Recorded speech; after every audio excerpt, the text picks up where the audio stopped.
की शुरुआत में हम समुद्र से उठते हुए एक तूफान को देखते हैं, लेकिन आज बारिश पानी की नहीं बल्कि प्लास्टिक और बाकी कचरे की हो रही थी। इस वक्त रोड से गुजर रही एक गाड़ी में हम बारबरा और उसकी बेटी को देखते हैं। ये अजीब सा नजारा देखकर बारबरा ने अपने एक्स हस्बैंड को फोन किया। बर्कली ने फोन उठाते ही उनसे कहा कि तुम लोग जल्दी से वापस आ जाओ, लेकिन आधे रास्ते में वो ट्रैफिक में फंस गए। बारबरा ने अपनी बेटी से कहा कि तुम भागकर बिल्डिंग के अंदर चली जाओ, जो बिल्कुल पास ही थी। बाहर खड़े बर्कली ने देखा कि उसकी बेटी के ऊपर एक एंकर गिरने वाला है। वो तुरंत भागते हुए गया और अपनी बेटी को बचा लिया। थोड़ी देर बाद बारबरा भी आ गई और पूरा परिवार मिल गया। अथॉरिटीज के पास इस अजीब सिचुएशन को रोकने का कोई तरीका नहीं था। सब लोग बस आसमान को प्लास्टिक से भरा हुआ देख रहे थे। समुद्र से बाहर आए कचरे के अंदर टाइटैनिक भी थी, जो 114 साल बाद आखिरकार न्यूयॉर्क पहुंच ही गई। इन सभी अजीब घटनाओं की शुरुआत तब हुई जब कुछ मछुआरे समुद्र में मछली पकड़ने गए थे, पर जैसे ही उन्होंने जाल डाला तो मछलियों के साथ साथ उनके बीच एक समुद्री जीव भी उनकी पकड़ में आ गया।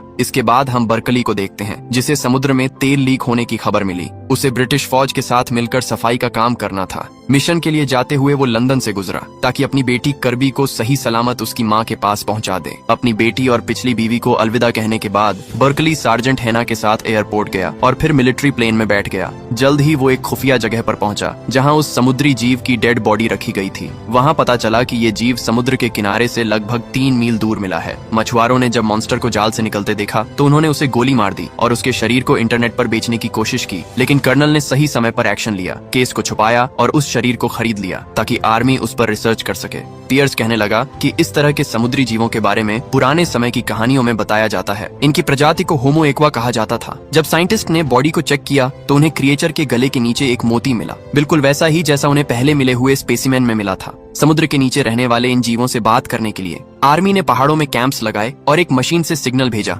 अंधेरा होने के बाद जब बाकी लोग सो रहे थे तो मॉर्गन और सैरा को काम दिया गया कि उस होमो एक्वा की बॉडी को गार्ड करें। रात के लगभग 2:30 बजे दोनों को लगा कि कुछ तो गड़बड़ है। अचानक जमीन में पानी भरने लगा और सारा आगे बढ़ते हुए ढंसने लगी। मॉर्गन ने उसे बचाने की कोशिश की और हाथ बढ़ाया, लेकिन सारा को किसी चीज ने जोर से नीचे खींच लिया। कुछ ही सेकंड बाद मॉर्गन भी उसी तरह नीचे चला गया। नीचे जाने से पहले उसने मदद के लिए कॉल की, लेकिन बाकी फौजी समय रहते नहीं आए। साथ ही वो बॉडी भी चोरी हो गई थी। तभी अलार्म बज उठा और सारे फौजी उठकर देखने लगे। जनरल जब टेंट में पहुंचा तो उसे मॉर्गन और सारा कहीं नहीं मिले। जब उसने रेडियो पर उनसे बात करनी चाहिए तो पता चला कि रेडियो तो जमीन के नीचे है। उन मॉन्स्टर के जाने के बाद जमीन फिर से सख्त हो गई थी। जब पियर्स नीचे झुककर चेक कर रहा था तो उसे मॉर्गन का हाथ मिला। उस वक्त बर्कली को समझ आ गया कि उसे बहुत ही खतरनाक मिशन पर भेजा गया है। उसने पूछा कि ये कौन सा जीव है। हेना ने बताया कि उनकी टीम का यही काम है। वो अनजान जीवों से बातचीत करने की कोशिश करते हैं, लेकिन ये होमो एक्वा कोई एलियन नहीं है। वो इंसानों से भी पहले से धरती पर रहते हैं और हजारों सालों से वो समुद्र के नीचे थे,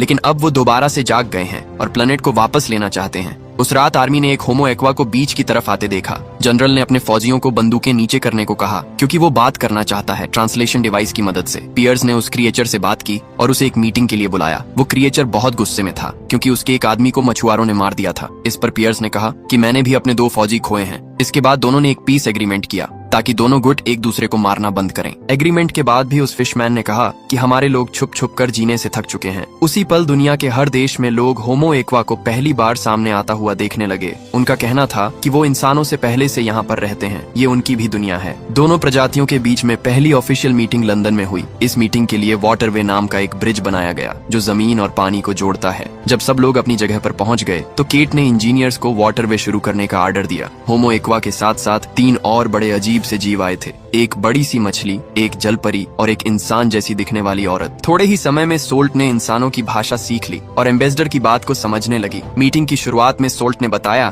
कि वो खुद क्यों आई है। कुछ समय पहले उसके बच्चे पैदा होने वाले थे, लेकिन इंसानों के जहाज से गिरे तेल ने उस जगह को जहरीला कर दिया। मीटिंग को शांत रखने के लिए जोनेथन ने कहा कि हम अपनी गलती सुधारना चाहते हैं, लेकिन सोल्ट ने उसे इग्नोर कर दिया। उसने कहा कि वो सिर्फ बर्कली से बात करेगी क्योंकि वही एक ऐसा इंसान था जिसने मरे हुए होमो एक्वा के लिए इज्जत दिखाई। ये जानने के लिए कि होमो एक्वा बर्कली को अपना एम्बेसडर क्यों चाहते हैं, केट ने उससे पूछताछ की और उसकी जिंदगी के हर एक किस्से को खंगाला। जोनाथन को दोनों प्रजातियों के बीच का एम्बेसडर बनाने की कोशिश नाकाम हो गई क्योंकि सोल्ट को सिर्फ बर्कली से बात करनी थी। इसीलिए उनकी यूनिट की प्रेसिडेंट ने बर्कली से कहा कि मैं तुम्हें इस मौके के लिए तैयार करूंगी। होटल पहुंचकर जहां बर्कली कुछ दिन रुकने वाला था, उसने देखा कि वहां बहुत कड़ी सिक्योरिटी है। उसके कमरे में उसकी बेटी और पिछली बीवी पहले से थे। बारबरा को जब पता चला कि बर्कली को होमो एक्वा के साथ नेगोशिएशन के लिए चुना गया है तो वो चौंक गई। उधर केट ये सोच रही थी कि अगर लड़ाई छिड़ी तो वो क्या करेंगे। फिर तय किए गए समय पर बर्कली होमो एक्वा के साथ मीटिंग करने गया। शुरुआती बातचीत के बाद सोल्ट ने कमेटी के लोगों से थेम्स नदी का एक गिलास पानी मांगा। एजेंट्स तुरंत उठकर पानी लेने गए। जैसे ही पानी का वो गिलास कमरे में आया, बर्कली ने वो गिलास सोल्ट को देने की कोशिश की, लेकिन सोल्ट ने कहा कि ये पानी तुम्हारे लिए है। ये सुनते ही बर्कली हिल गया। उसे समझ नहीं आया कि क्या करें। पानी पीने की बजाय वो एक स्पीच बोलने लगा जो स्क्रीन पर लिखी हुई थी। लेकिन जब सोल्ट ने कहा कि मुझे ये रटी रटाई स्पीच नहीं चाहिए, तो एम्बेसडर ने स्क्रिप्ट छोड़ दी और कहा कि पानी और मिट्टी का गंदा होना इंसानों की बेवकूफी का नतीजा है। अपने लोगों की गलती मानते हुए बर्कली ने कहा कि इंसानों ने धरती को बर्बाद किया है, लेकिन अब वो नुकसान सुधारना चाहते हैं। ये सुनकर सोल्ट ने कहा कि मुझे तुम पसंद आए। उस रात होटल के कमरे में बर्कली ने अपनी बेटी को आते देखा और समझ गया कि उसे नींद नहीं आ रही। सच ये था कि उसे अपने पिता की चिंता हो रही थी। जब बर्कली ने देखा कि उसकी बेटी ज्यादा ठीक सी नहीं लग रही, तो उसने कहा कि कल मैं तुम्हें वापस घर भिजवा देता हूँ ताकि तुम यूं होटल में फंसी ना रहो। ये सुनकर कर्बी ने कहा कि मैं अपने पापा के पास ही रहना चाहती हूँ। अगली सुबह उनकी तीसरी मीटिंग के दौरान बर्कली ने बताया कि दुनिया के सारे देशों के लीडर्स ने क्लाइमेट साइंटिस्ट और प्राइवेट कंपनियों से बात की है और हम समुद्र की गंदी हालत को सुधारने का प्लान बनाने